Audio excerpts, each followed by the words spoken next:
All right, everyone, we're going to do a wrap-up video for for the actual columns themselves, and we haven't covered the most important icons, which we've designed to be indicators designed to get you excited, like show me the money, and the flags. The first thing, I'm a software neuro interface designer, and I like to add things that we look at so that we know exactly what's going on. The flags are what you should be looking at. So Matt's going to go through these last few columns together because they really do indicate whether or not the keywords have passed or exceeded your parameters that you've set in your decision screen, right, Sue? Yep. Okay, that's your decision, keyword decision screen, or the business rules, rather, right? Yes. And a few other things. So whatever you guys have to say, Matt, let us know what this is. Yeah. Let's just take a look at these columns. So what I'm going to do here is just for this exercise, I'm going to say show all keywords, and I'm just going to turn it on so it shows us the different colored flags in the data set of keywords that qualify, keywords that don't qualify, keywords that fail, that don't make us money,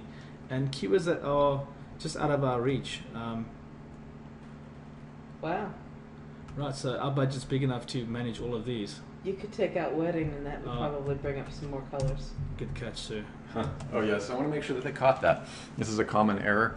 Matt had left in a keyword filter, which is a fantastic filter, but if you're trying to see everything, you want to get rid of it. There we go. There you go. Now he brought back a lot more keywords. So this shows us the whole grid, not just the filtered grid. Right, so revenue monthly, what's the point of this whole column? We want to know how much revenue is actually sitting in the market or the keyword market specific to the keyword we're looking at. So we're looking at Party, and we're looking at a £2.472 million per month business. Party can branch out into all kinds of themes, markets, and niches. So it's a very massive keyword. You can see it's 237 million competing pages, and there's a lot of money that flows through this. But to own a keyword is going to take us 51 months. It's going to take us a long time to own it, and we're going to invest at least a minimum of £27,000 in marketing just to get ranked for the keyword. And it's clearly out of our budget. So it's failed over there. It's a good keyword, it's profitable, but it's not in our reach. Right. Okay. So the revenue monthly gives us an indicator of once we ranked, that's potentially what we can yield if we meet all the business rules and KPIs. So i.e. we are getting 25% click-throughs from Google. We are hitting a 4% conversion rate on our pages. We are making on average £100 per sale. Right. It takes all those things into account and it puts it in over here. So you meet those milestones, like in any business, that's roughly what you should be bringing in. If you're not getting that, you're getting £10,000, then there's something seriously wrong in your whole process. Right. And you need to go find where the bottleneck is, where the weak conversions are, and fix whatever's broken to get them to close to the numbers that you've actually predicted that you'll get. Right. So what does the 2M and the 12M mean? This is return on investment. We want to know that if we invest £27,000 to get ranked for Party, when we're going to make our money back when we're ranked. And it says yes, we will make our money back once we're ranked. But it indicates that the keyword there is once you're ranked. It's not in 2 months after I've launched my website, right, I'm going to make 2 million. Exactly. That's just not realistic. Right. It's all based on the whole story. And that's what it looks at, is the whole story. But what this does tell me is that for Party, even though it takes me 51 months to rank, I will have recouped my initial investment within the first 60 days. Yes. And that's just, I remember when we first sat down and we were looking at all the spreadsheets and the ROIs, we found 2 distinct classes of keywords. There's a whole class of keywords that will allow you to recoup your ROI in very short order, that 60-day time frame. Yes. And so that's one of the reasons why we put that 2-month column up there, which otherwise I suppose could look kind of funky, but it's like, these are the quick ROI keywords. So And then the other one there with 12 months is, if it's not an immediate ROI, for those who are willing to invest a little bit more time to make your money back.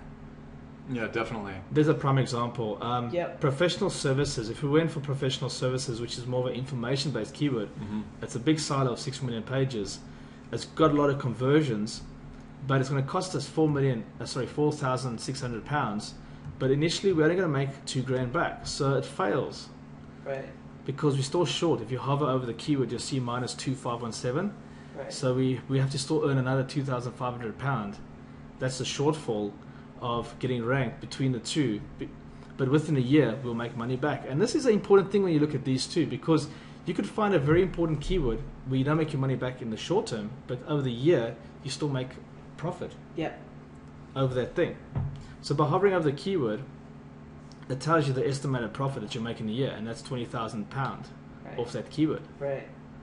Here's another example, life and style, which is a bit of a weird one. We've exceeded our development cost by £817. So it's costing us more, it's £870,000 more than what we're making when we are ranked within 2 months. So it shows us there as well. So this is what those columns do. They give us quick visual indicators of, can we afford it?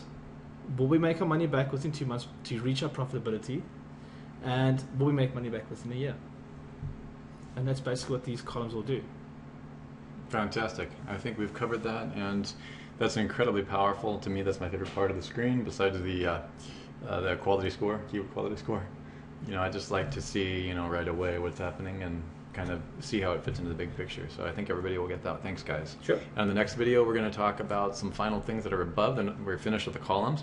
We're going to move into the various external functionalities we have and how to use the export, the filters, the filter, the blueprint, and the view silo framework blueprint. Those are all exports. And they're fantastic export functions. So we're going to go over the export function. I'll see you guys in the next video.